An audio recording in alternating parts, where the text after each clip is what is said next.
David est en direct avec nous et David vient du Gers. Son fils est dans la même école que la petite Liana.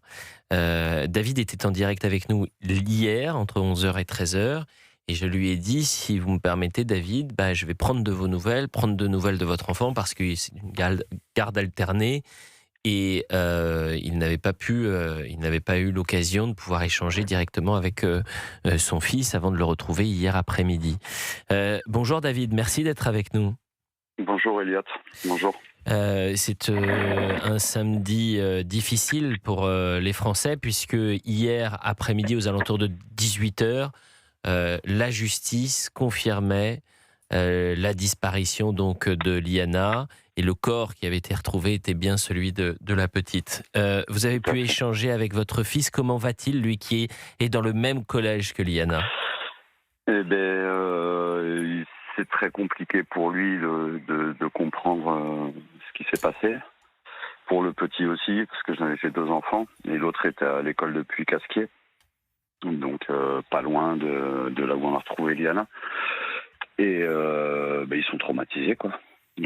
Des enfants ne pensent pas qu'un adulte peut faire du mal. Donc malgré leur en avoir parlé depuis qu'ils sont en âge de comprendre qu'il faut pas monter dans les voitures d'un inconnu, c'est des manipulateurs ces gens-là. Mmh. Ils arrivent à leur fin. Pierre, vous avez pu aussi échanger avec les parents d'élèves? Non, j'ai pas pris le temps parce qu'il y avait beaucoup de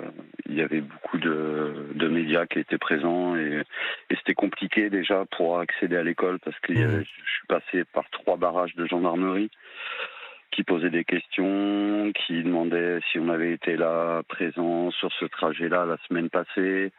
Et c'était assez compliqué. Après, il a fallu rentrer dans le collège, signer. Et puis, j'étais pressé de revoir mes enfants, quoi. Mais j'entends complètement. Et je sais que certains parents ont été heurtés par cette présence massive des médias devant l'école, à aller, non pas harceler, mais foncer sur les enfants et leur poser des questions, les parents.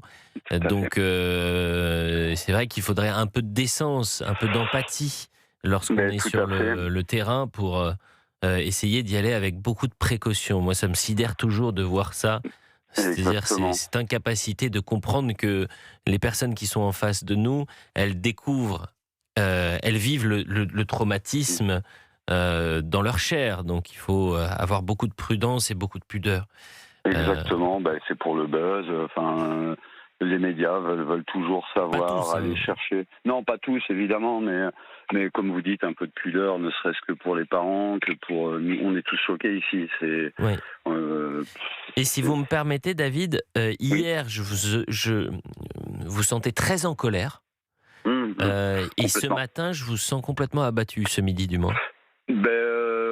Oui, déjà le fait que ça soit confirmé, de toute façon, une enfant qui a les mêmes vêtements qu'on retrouve à proximité, ça pouvait être que elle, mais là, ça y est, c'est une certitude. J'ose même pas imaginer les parents. Moi, je suis papa de 2 enfants, ça arrive. Moi, je demande à la gendarmerie de me laisser 2 minutes dans une pièce isolée avec cette personne-là. 2 minutes, pas plus. Pas plus. Et c'est pas possible. C'est impossible. Il y en a combien des gens comme ça? Il y en a combien qui traînent à proximité de nos enfants et où nous on le sait même pas? Que fait la justice, honnêtement? Ces 2 questions, je vais les poser à Jean-Yves Le Borgne, à Georges Fenech, à Olivier Vial, mais également à Isabelle Debré. Il est 12h27 sur Europe 1. Merci de nous avoir répondu une nouvelle fois, David. Embrassez vos 2 enfants pour nous et on pense très fort à vous. Et n'hésitez pas, si vous souhaitez réagir dans les prochains jours, le micro d'Europe 1 sera toujours ouvert pour vous, David.